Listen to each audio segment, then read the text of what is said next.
All right, guys, for everyone watching, my name's Andrew Taylor. I've been with Family First Life for 7 years. It's been a crazy ride. We were just talking. We did 8.5 million in a month in issue paid premium because of the system, which has been a blast. Today we have Zac Twardowski and Jordan Lowery with us, and thanks for coming in. We're gonna go over selling agents the right way on this opportunity, because I think you guys are probably some of the best at that. And then Jordan, we're really excited to have you. Thank you for coming in. Thanks for having me. For multiple reasons. So one of the reasons is last year, actually we got something to show you. Drew, let's show them what we found from last year. All right. So I can't wait to see how good you are in like a year, man. I can't wait, man. I can't wait for the Are you team. ever going to make a run for Hall of Fame? Oh yeah. When? 2020. 2020. 2020 400K. If Yeah. you don't do it, can we shave your head? Oh man. Yes. Dude, we're going to play this for you if you don't do it. Okay, I'm committed. Let's go for it. 400K, 2020 Hall of Fame, first full year, because I wasn't started January 1, so first full year. It'd be. Are you kidding me, dude? Like, This business already changed my life, so it's hard for me to say that would change my life forever, but it would like re-change it. You know what I mean? Oh, it's going to And- keep changing. Yeah. Dude, you have really nice hair too. oh man. Oh no. So we also got a gift for you. Twardowski, you want to get that gift out of the closet? No way, dude. All right, man. All right, let's do some training and then we're going to shave your head. Or do you want to give him a mohawk and then we'll do it? All right. I'm a man of my word. Oh. Did you think we were going to remember? No.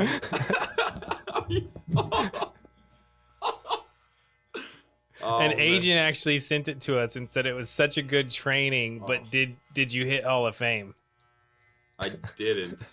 I didn't. Get him right down the top, dude. Oh, here? Yeah. oh, Zach. I thought we were friends, Drew. Oh. All right. So while he's giving you a mohawk, talk to us how you recruit everybody. Dude, I can't believe this is happening. Dude, to be honest with you, I think it's selfish not to recruit, man. I don't know what else to say. I recruit everyone. I talk to my Uber drivers, servers, everybody. Me and Zach, we were out yesterday for dinner. We recruited the server. I think it's selfish not to recruit. Like, you see how much this business has changed people's lives, and it'd be crazy not to recruit. So I just recruit everybody. Hey, get the other side, and then let's get into recruiting. Yeah.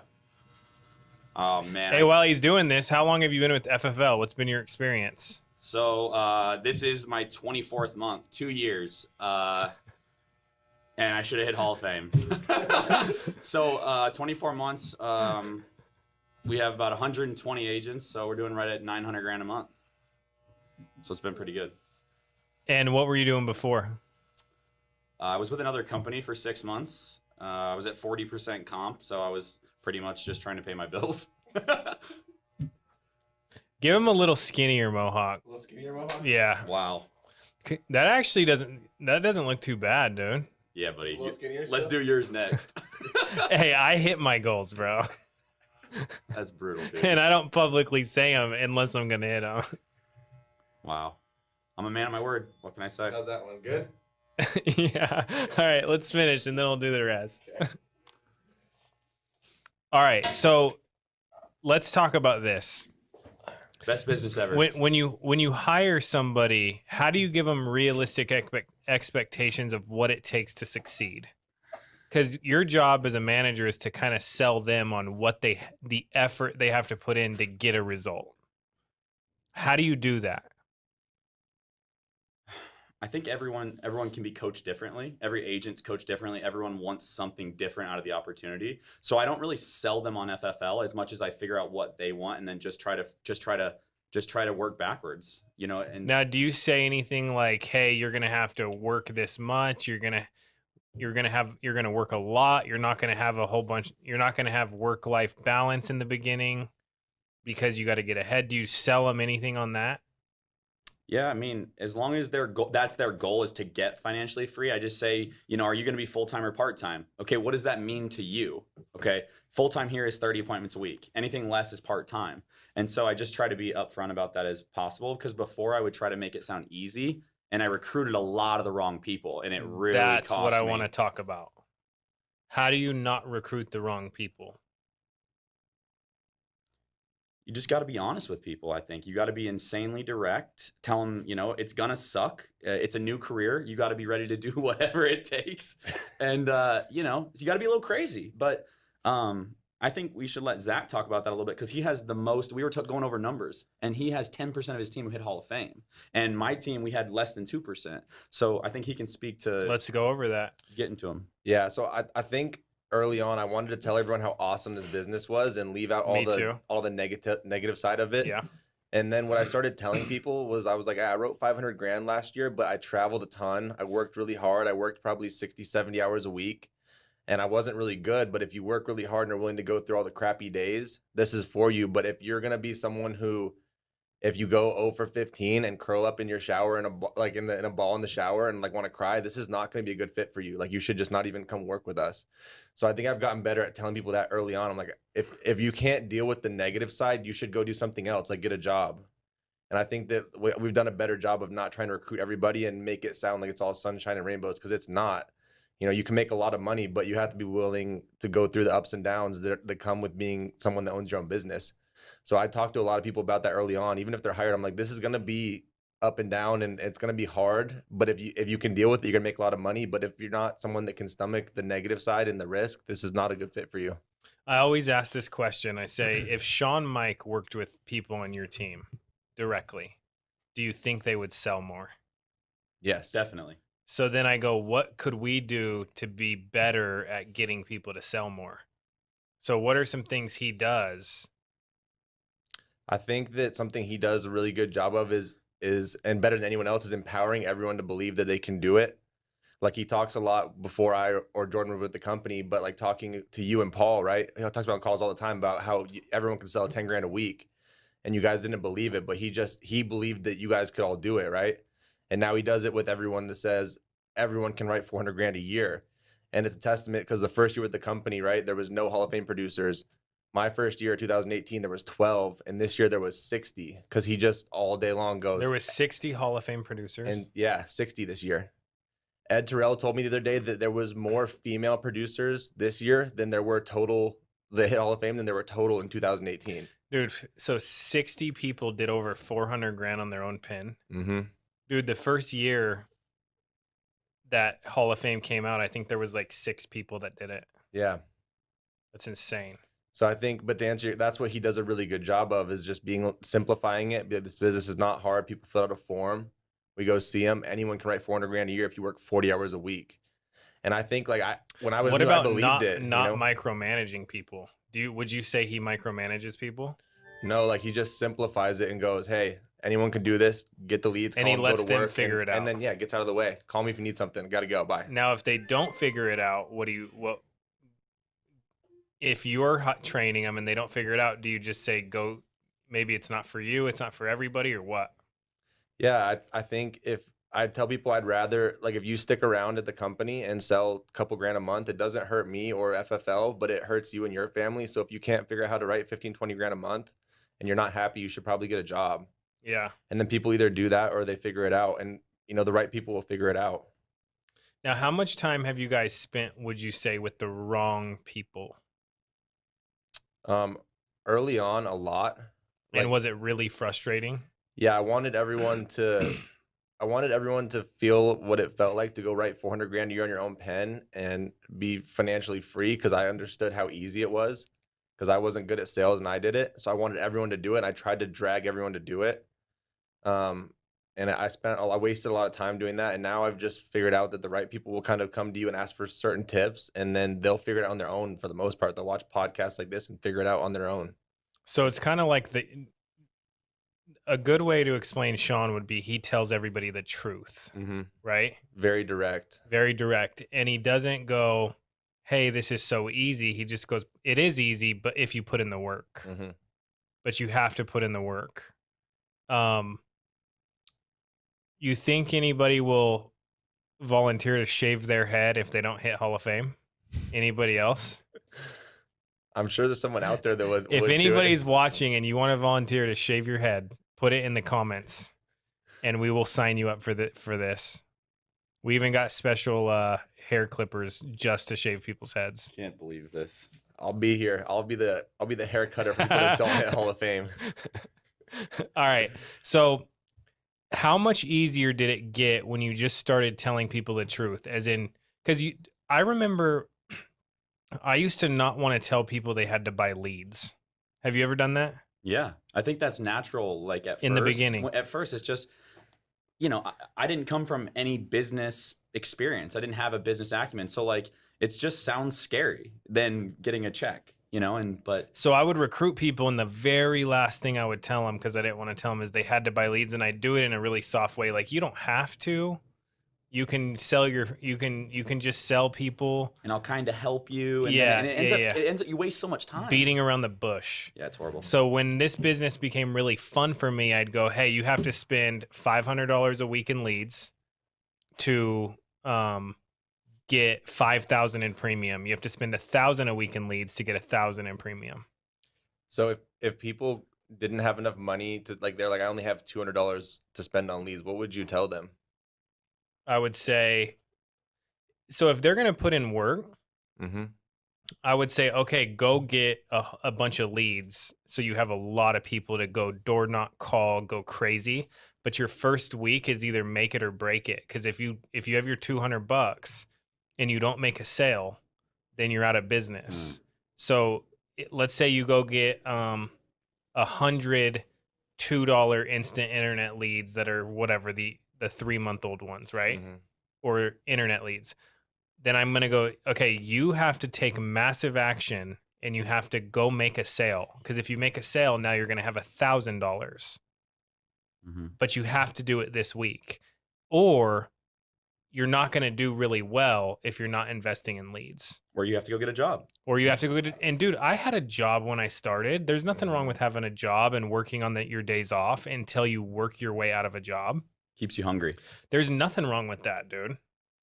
Yeah. Why do you think most managers early on have a hard time telling people, like, if you don't make a sale this week, you're going to go out of business and you're not going to make it work? Like, they're like, it'll be fine. Well, for me, I was always, I never wanted to hurt anybody's feelings, but then I realized I was actually hurting them by not telling them the truth, You slow them down a little bit. And I think you just, if the people that want it, they'll go door knock 30 doors, they'll have a sale, they'll make $1,000, and They'll they're have good. 3 or 4 sales. I'm not above any. That's the thing. Someone said to us the other day, like, I would never sell insurance. Well, I'm not above anything. I'll do, if it pays the right amount, I'll do it. Like, I was never and above. helps people. I was never above anything. So if it was either go out of business or go door knock till 10, I'll go door knock. What's the big deal?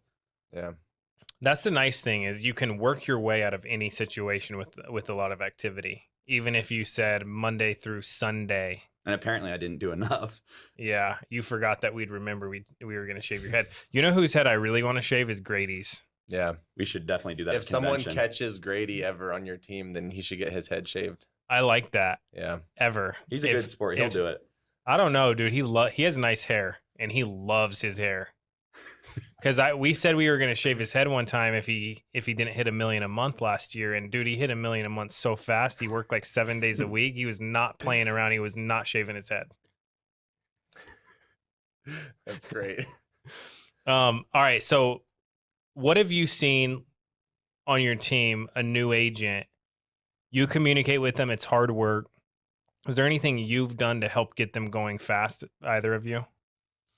I think for me, the biggest thing is I let them know the most important thing to do is get good on the phone and book your appointments.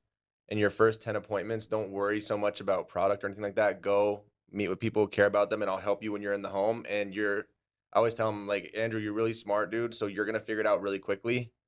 Because I've tried to learn how to edify and build people up more. So you're really smart. You'll figure it out quick. You're only going to have to call me for your first 5 or so appointments. And then you'll know what to do. But all I need you to focus on is booking a lot of appointments, and then you're going to make money when you're out in the field if you have enough activity.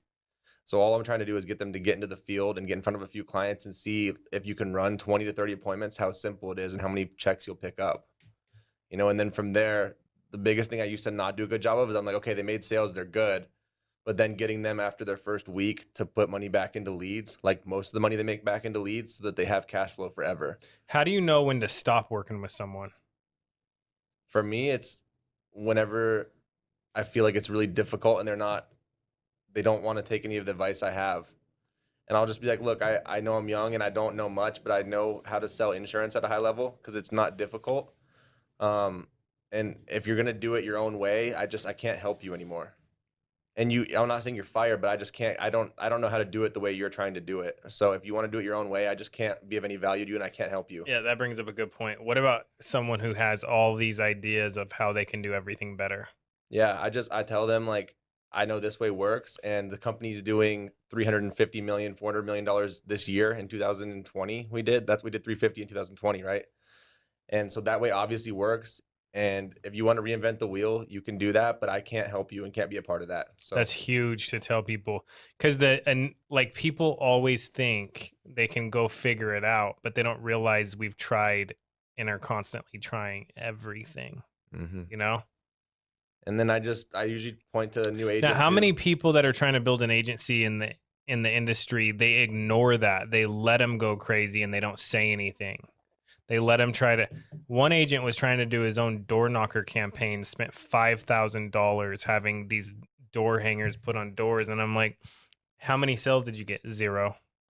Like, dude, but how many people don't bring that up? What do you guys think? I think probably a lot, because people are so worried about just trying to make a little bit of money off every agent, and they're not focused on the agent making money for their family. Like, I think that's when we started to really grow. I'm like, dude, I just want all these people to do really well and feel what it feels like to have some financial freedom and to make money and be able to do whatever they want to do for their family. And I think when my focus changed to that, then I stopped trying to just appease everyone to keep them around, because early on I wanted them to quit. You're not trying to make them happy to keep them around. You're trying to help them make money for their family. Right. Because there's a huge difference there, dude. And I used to do the same exact thing. I'm like, I don't want this guy to quit, so I'm not going to be mean to him. I'm going to let him. He's trying to create his own leads and do all this stuff. He's spending all his time doing that. He's not selling anything, but I'm not going to say nothing when we know we've seen it hundreds of times that it doesn't work. Mm-hmm. It's funny because it's like when you're in the field too, it's so much different when you're just trying to serve and help families, right? You all of a sudden sell a lot more insurance. And that's the biggest parallel I drew when building, because now you have to tell people the truth though when you're with them. Sometimes you right. can't just let them do whatever they want. You have to go, you can't do that. You're not going to have coverage. This is what it's going to look like for your family. You're going to go down this road. You're not trying to be their friend and go to a barbecue anymore, which I was trying to be their friend and get invited to the family barbecue when I first started. And then they'd go, yeah, but we don't want any insurance. Same thing with agents, right? Or cancel or whatever. I think they always cancel on their friends. I think you have to be like, so with the business and agents and it being about their why, like once I started cash flowing 20 grand a month or 30 grand a month and I had that financial freedom, I literally, it changed my life so much that I just wanted everybody to have that. Like I just wanted, because I used to make like $700 every 2 weeks. Mm-hmm. So I literally I just want it so bad for everybody else. So sometimes we take it a little bit easy or too soft on people. So we just have to adapt and get better. Yeah, but that's a good point. The client, agent, it's the same thing with the customer and the same thing with an agent. And when you're trying to be nice and be their friend, they're not buying and they're not getting helped. When you're being, when you're trying to help them, sometimes you got to tell them the truth, Realistically, how fast do you think somebody can go out and write 40K in a month? Let's say 20K in a month. They just get their license today. Month 2. There's no reason. First month, 15 grand. They should be at 20 grand second month if they work 40 hours a week. Yeah, I think if you can get someone to book 30 appointments a week, they can do it their first month. Like we had an agent, one of my friends I went to college with, wrote 25 grand his first month. And all he did, because I told him, I'm like, dude, if you just trust me and understand that I'm trying to help you and just do whatever I say, even if it doesn't make sense, I'm going to help you go make a bunch of money. And all he did was just book a lot of appointments, go in the field. He called me the other day, and he's hiring a bunch of people now. And Jordan heard it, and he goes, I don't even know what product to write, but I wrote 25 grand that last month, and I deposited $22,000 in my bank account. I don't even know what I'm doing. But all he did was just, he gets to the office at 7:30, starts dialing, makes like 500 dials a day, and books 30 appointments a week. So, and he doesn't even, like, there's times where he only closes, 7 out of 30 appointments a week, but he writes 20 grand his first month and deposits $22,000. Yeah. So I think anyone can do it if you have a high enough activity and are willing to just be coached through the process and trust whoever you're working with. Dude, how many people out there that are not licensed do you think would crush this opportunity? So many. A lot. Yeah. Big. So if you're not licensed, call us. Call Family First Life, reach out to somebody, and it's super easy to get licensed and get started. All right, so why don't we finish shaving Jordan's head and see what he looks like? All right. Man. Dude, I've been waiting for this. Right, your head is a little bit uneven. Oh my gosh. Hall of Fame agency this year. Or You can shave it again. Swear. With the razor right. this time. We need a super Hall of Fame, a 10 million agencies Hall of Fame, right? yeah. Now Wow. we got to get the razor though, because we're gonna bick your head. Oh my gosh. Oh no. How gentle. Looks good. Thanks, buddy. All right. There we go. Grateful to be in business with you guys. Hey Zach, what are you gonna hit this year? By the end of the year, we're going to be doing $4 million a month as a team. And if you're not, we can shave your head. Yeah. Whatever. Deal. Yeah, I'm in. I'm Deal. in too. We'll be over 4. You can shave my eyebrows off too. Damn. We're hitting 4 million. What are you a doing month. now? We did $1 million in December. So you're saying you're gonna grow to 4 million a month. That's our drop dead. The goal is like Drop dead, Yeah. or we can shave your eyebrows and your hair. Yeah, all of it. I'm in. We're You definitely too? hitting it though. We'll be at 4 million. a month. Eyebrows And too? Yeah. Oh, he hesitated. 500 agents, writing agents, and 4 million a month by December. All right. Well, hey, one good lesson is I like the hair thing, because if you don't hit your goal that you say you're gonna hit, you have a consequence. Dude, Sean, I remember. And you don't like being bald. Dude, this is horrible. I can't even believe this. But I'm just. It doesn't look that bad. Wait till we show the picture after we completely shave it.